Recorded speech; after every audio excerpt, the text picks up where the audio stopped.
আসসালামু আলাইকুম। ওয়ালাইকুম আসসালাম ভাইয়া। আপনি কেমন আছেন? আলহামদুলিল্লাহ ভালো ভাইয়া, আপনি কেমন আছেন? জি ভালো। আপনার নাম কি? নাম কি? জ্যোতি ভাইয়া। খুব সুন্দর নাম। তো যদি আপা স্ক্রিনে ছবি দেখতে পারতেছি, এটা কি আপনার অরিজিনাল ছবি? জি ভাইয়া, হ্যাঁ ওইটাই আমার ছবি। আচ্ছা, কি করেন আপনি? ভাইয়া আমি টেলার্সের দোকানে কাজ করি। আচ্ছা, পরিবারে কে কে আছে? পরিবারে শুধু আমি আর আমার একটা ছোট বোন আছে, আর কেউ নেই। আমার বাবা মা ছোটবেলায় মারা গেছে, মানে আমার বোন যখন ছোট ছিল তখনই আমার বাবা মা মারা গেছে। খুবই কষ্টের কথা। তো বাবা মা মারা গেছে, তো থাকেন কার কাছে? এখন আমি আর আমার বোনই থাকি। আচ্ছা আচ্ছা, কি করেন আপনি?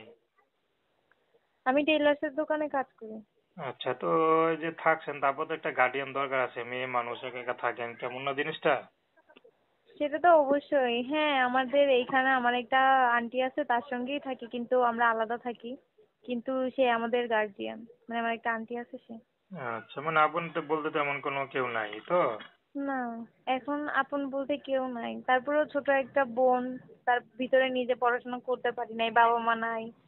এর জন্য প্রতিবেদনে আসা যে যদি কোনো একটা ভালো একটা মানুষ পাই, যে সুখে দুঃখে আমার পাশে থাকবে, আমিও তার পাশে থাকবো, সেরকম একটা মানুষের আশায় আসছি। যদি পাই তাহলে তো আলহামদুলিল্লাহ। আচ্ছা, তো দর্শক আপনারা যদি আপুর কথা শুনলেন, তো পড়াশোনা কতদূর করছেন, করতে পারছেন? পড়াশোনা পড়াশোনা ক্লাস 7 পর্যন্ত করছি, তার বেশি আর পড়াশোনা করতে পারি নাই, কারণ বাবা মা নাই, ছোট্ট একটা বোন আছে, তাকেও মানুষ করতে হবে। এর জন্য আমার ছোট বোনের জন্য আমারও পড়াশোনা করা হয় নাই, কারণ যেহেতু সংসার চালানোর মতো কেউ নাই, আমারই কাজ করতে হয়। আমার ছোট বোনকে পড়াশোনা করাচ্ছি, এখন দেখি আল্লাহ কতদূর পর্যন্ত কি করে। তো এর জন্যই বেশি তো পড়াশোনা করতে পারি নাই। তো দর্শক, প্রেম ভালোবাসা সাহায্য সহযোগিতা বিয়ে শাদী করে একান্ত আপনাদের ব্যক্তিগত ব্যাপার। আসুন আমরা 5 ওয়াক্ত নামাজ পড়ি, সর্বদা দেশের সেবা করি। আসসালামু আলাইকুম।